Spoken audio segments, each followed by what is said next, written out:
What's up everyone, back for another beer review, and today I will be reviewing a beer from Schneider Weisse, and they're out of Kelheim, Germany, and this is their Aventinus. So this is a German Weizenbock that comes in at 8.2% alcohol by volume, 16 IBUs at the time of review. This can is approximately 5 months old. So full disclosure, I've had this one before, but then I saw it in cans, and I've never seen it in cans before, and I haven't reviewed it on my channel, so I'm like, Aventinus in cans? Let's go. So yeah, this is a Weizenbock, and I really like the style. My favorite within the style, probably this beer, although Evitas from Weihenstephaner up there as well. But a canned Weizenbock, like, let's do it. Let's do it. So let's give it a crack here. Oh, it's foaming over. Yeah, let's go. I didn't even roll this or anything because, you know, it's a Weizenbock, no need to or whatever. I mean, it could, but, you know, all right. Oh, my Lord. Oh, yeah, it's all right, delicious. Oh, man. I mean, I'm going to probably pour the rest of it in at the end, but, you know, we'll see. Anyway, that looks beautiful. Has this really murky, hazy, like, brown color with, like, vanilla-like edges at the bottom. Has about a 3-finger, straight-up light-colored, or light tan-colored head. Some mixed bubbles here, bigger bubbles, smaller bubbles, but looks creamy and compact. Looks fantastic. It really does. Let's get a nose. Oh, yeah. So nice. I'm getting a little bit of a slight smokiness. I don't remember from this beer, just slight smokiness, but there's, you know, the phenolic, like, clove kind of character, the banana yeast esters, stuff like that. Caramel, toffee, dark fruits, raisins. Yeah, definitely raisins, plums. I don't know if I've ever had this before, but kind of smells like a banana raisin brown bread. It's kind of what I'm getting in the nose. I mean, the banana's not it's not like the predominant note, but it's there. The raisins, the dark fruits, and then like toasted brown bread and caramel and toffee. That smokiness is very, very nice too. And again, I don't remember this having a smokiness to it, but it has like a nice smoky character. It's not like, you know, a crazy like Rausch beer type of smokiness, but just a slight, like almost like a deeply roasted malt character. But yeah, I'd say banana, raisin, brown bread. That's pretty much how this one smells on the nose. And that's what I usually get out of this one. Maybe, again, maybe the banana's a little bit bigger here. Now, this is a 5-month-old can, and typically we don't get, you know, Schneider Weisse or a lot of the German imports super fresh. So more often than not, if I pick this beer up, it's usually somewhere between 2 to 6 months old. I've had this beer before a couple years old. I've had it, you know, 6 months old. I've had it a couple months old.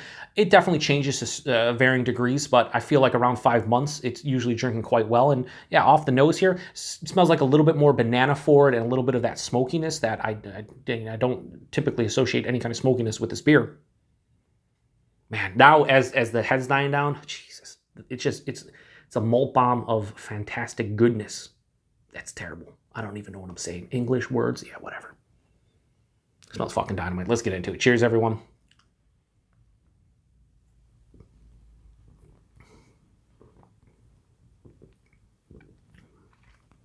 It's fucking amazing. Why am I singing? I'm going to stop now because this is fucking delicious. That's what this beer is. It's delicious. It's deliciousness in a can. Now, apparently in a can, in a bottle, in my glass. It's delicious. Body on this one, higher side of medium, lower side of full. Has a nice viscosity behind it. It's only 8.2%, and it drinks like it's probably 8 to 9%. So right in the realm of what I expect out of an 8.2% German Weizenbock. The mouthfeel, it's soft, it's smooth, it has a creaminess.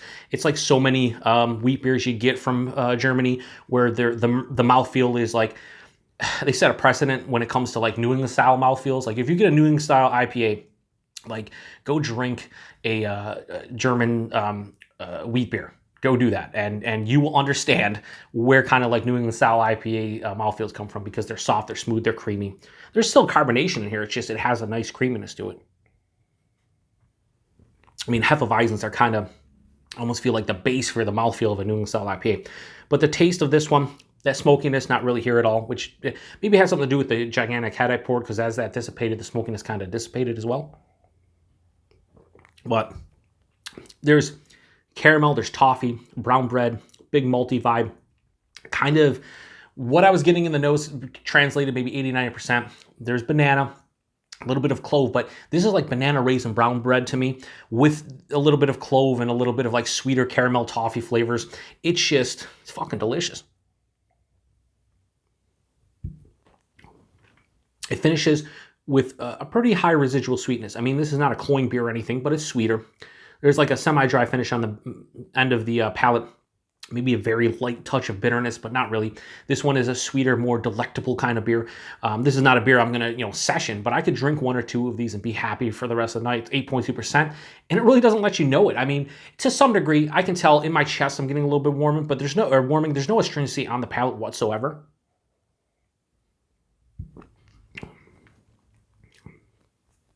This is a fucking dynamite beer. Every single time I have it, I like stare at the bottle typically, not the can, and I'm just drinking. I'm like, what the fuck am I doing with my life? I've only reviewed a handful of German beers on my channel, and like Belgian beers and whatnot, and I just need to review more. I think I'm gonna make it a goal, maybe starting in March, because I already picked up the beers that I'm going to be reviewing in February for my whole, basically shelfie beers. I think starting in March, I'm going to try to pick up 1 or 2 Belgian, let's just say imported beers, whether it's German, Belgian, Dutch, whatever, and just add them to the shelfie mix because every time I drink something, Schneider Weisse, Weihenstephaner, Eyinger, all those German breweries, I'm just like, yeah, these are fucking delicious beers. They are, and I know this. I know this because I've drank a ton of them. But why don't I review them on my channel? There's too much haze being released. There's too much fruited sours and barrel-aged beers and pastry stouts, and I'm always like, oh, I gotta try that and shit. And I come back to this, and I'm just like, this is what fucking beer is. It's fucking delicious. It's not a 5 out of 5. I like it a lot. Obviously, I'm said how delicious this beer is. I'll say delicious fucking 75 times this review, but it is a delicious beer. It's just not a 5 out of 5. I don't know. Rating-wise, does the rating even matter here? I'm telling you, this is a fucking awesome, amazing beer, but I will give Aventinus from Schneider Weisse just a straight solid 4.75 out of 5. Yeah, it's just, this is, if you're looking for like the epitome of a German Weizenbock, I think this is up there with what you should think about the style, at least from the ones I've heard. Vitis from Weihenstephaner, definitely up there. I'll have to review that at some point. I don't think I've reviewed that. Maybe I did a live review of that. I don't remember. But these are just up there with, like, the best world-class Weizenbocks you can get. End of story. Delicious beer. So 4.75 out of 5 for Aventinus from Schneider Weisse. If you've had this one before, and I know a lot of you have had this one before, let me know what you think about it. I think it's, like I said, the epitome of a Weizenbock. Definitely up there. 4.75 out of 5 is an amazing score. Definitely world-class or approaching it. Price and availability. The can of this, and this is a 16.9 ounce can. So this is not a 16 ounce so-called pounder can or whatever. This is 16.9 ounce, so it's similar to the bottle. The can's a little bit taller. I paid $3.99 for that can. I believe 4 packs of it were like $15 a 4-pack. So at $15 a 4-pack for a beer of this quality, fucking yes. Like, there's no question that is worth it, especially being imported and everything. Yeah. Availability, wherever you can buy beer, basically, because this is imported, especially if you're in the US, you can get this one everywhere. Can you find it in cans everywhere? I don't know. I don't know how wide the distribution of the cans are, but you can definitely find it in bottles. But the cans, yeah, this is 2 thumbs up. 2 thumbs up for this beer. So, pretty much, I just kind of out of words. I'm just going to go drink the shit out of this one, enjoy every second of it, and fuck off for now. So, appreciate everybody stopping by for another beer review here on the Beer Patrol. Like I said, this one is 8.2%. You can tell it's a little bit boozy, not really on the palate and the chest, so I'd guess like 7-8%, but when you're drinking a beer like this, I think you kind of want to know it's 8.2%. Like, that's kind of what I want to know. So, yeah, anyway.